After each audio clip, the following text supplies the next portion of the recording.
अब तलक तो हम यही जान पाए थे कि बिना बदरा के भी बिजुरिया चमक सकती है। शुक्र है यह भी पता चल गया कि बिना परीक्षा के भी परिणाम दमक सकता है। बचपन में हम सभी रोज सुबह स्कूल प्रांगण में जो प्रार्थना दोहराते थे, उसमें मन ही मन ईश्वर से एक मांग यह भी रहती थी कि हम मासूमों को परीक्षा के झमेले में न ही उलझाया जाए। मासिक परीक्षा के करीब आते ही बच्चे कमोबेश यही दुआ मांगते हैं कि हे परवरदिगार, किसी भी तरह इम्तिहान जैसी बला से बचा लो। तब के जमाने से लेकर अब तक के जमाने के बच्चों के द्वारा मांगा गया यह वरदान प्रभु ने इस बार स्वीकार कर ली।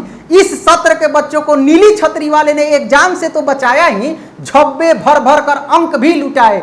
मेहनत किया मुर्गे ने, अंडा खा गया फकीर। बहरहाल अब नई दिल्ली से खबर का प्रसारण सुनिए डीडी न्यूज के फॉर्मेट में। कोरोना काल में सीबीएसई ने 12वीं का परिणाम घोषित कर दिया है। इस साल 99.37% छात्र सफल घोषित किए गए हैं, जो अब तक का सबसे ज्यादा पास प्रतिशत है। 70,000 से अधिक छात्रों को 95% से ज्यादा अंक मिले हैं। प्रधानमंत्री नरेंद्र मोदी ने ट्वीट कर छात्रों को बधाई दी है। अब प्रभु से मेरी एक शिकायत है कि जहां 99.3% छात्रों को परीक्षा रूपी बैतरणी पार कराई, तो मझधार में फंस गए 0.7% बच्चों की इल्तिजा भी सुन लेते, जो रहमतों की मूसलाधार बारिश में भी तिस्नगी से अपना दामन छुड़ा न पाए। अब गुस्से में ये 0.7% बच्चे शेर व शायरी करने लगे हैं। कहते हैं अब के सावन में शरारत ये मेरे साथ हुई, मेरा घर छोड़ के सबके घर। अब के सावन में ये शरारत हमारे साथ हुई। अब के सावन में ये शरारत हमारे साथ हुई, हमारा घर छोड़ के सारे शहर में बरसात हुई। अब दूसरे खबर का प्रसारण सुनिए। सीबीएसई ने 10वीं का परिणाम जारी कर दिया है।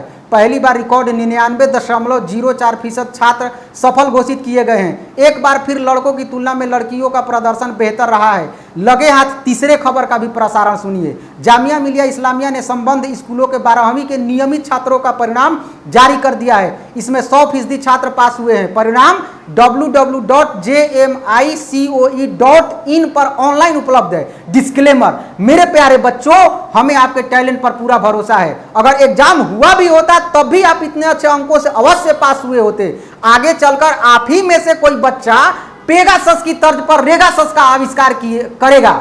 विकट समतावादी रिजल्ट आए हैं 10वीं और 12वीं के, जिससे पूछो 95% से कम बता ही नहीं रहा है। खास कोई रहा ही नहीं। एक छात्रा नाराज और उदास टाइप थी। मैंने कहा तुम खास दिखने के लिए अपने ग्रेड को यूं बताओ, AAA+ZQSN। वह बोली क्या मतलब है इसका? मैंने कहा हर सुनने वाला इसका मतलब पूछेगा, तुम कह देना यह नई चाल का ग्रेड है, पुराने लोगों एवं बेवकूफ़ों को समझ में नहीं आता। ऐसा कहने से तुम खास हो जाओगी। वैसे खास बनने के कई तरकीबें हैं। एक छात्रा को मैंने सुझाव दिया कि तुम खास ऐसे बनो कि जो भी पूछे तुमसे कि 12वीं के बाद क्या कर रही हो, उसे बता देना कि जासूसी सॉफ्टवेयर पेगासस की तर्ज पर रेगासस पर काम कर रही हूँ।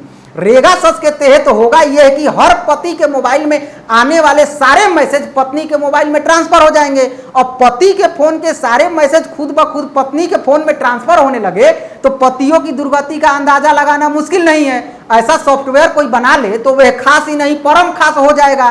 खैर, ऐसा रिजल्ट सदियों बाद आया है, जब बच्चे नाते रिश्तेदारों के इस सवाल से परेशान नहीं दिख रहे हैं कि तुम्हारा क्या रहा 12वीं में। 95% तो सभी बता रहे हैं। कक्षा 12 हो लिया, अब कॉलेज की तरफ निकलो। कॉलेज का हाल तो यूं है जनाब कि कुछ प्राइवेट कॉलेज बच्चों के घर पर फोन करके बुला रहे हैं कि हमारे यहाँ से बीटेक कर लो, BA LLB कर लो। पर बीटेक का हाल इन दिनों ऐसा है कि कई संस्थानों के बीटेक किए हुए छात्र तो बीटेक करके यह बताने में भी शर्माते हैं कि बीटेक कर लिया। BA की इज्जत कई मामलों में बीटेक से ज्यादा है। एक दिन एक छात्रा के पेरेंट्स छात्रा को लेकर आए। वह छात्रा डिप्रेशन में आ गई कि सभी के 95% आए हैं और उसके भी, तो वह खास कैसे दिखे? आप लोग ही बताइए कि अब क्या समझाऊं उसे। तो आज के लिए सिर्फ इतना ही। इस मुद्दे पर आप क्या सोचते हैं? अपनी राय हम तक अवश्य पहुंचाइए। इस एनालिसिस को तैयार करने के लिए निर्मल गुप्त और आलोक पुराणी के आर्टिकल की भी मदद ली गई थी। नमस्कार, मैं हूं अंकुर प्रताप सिंह।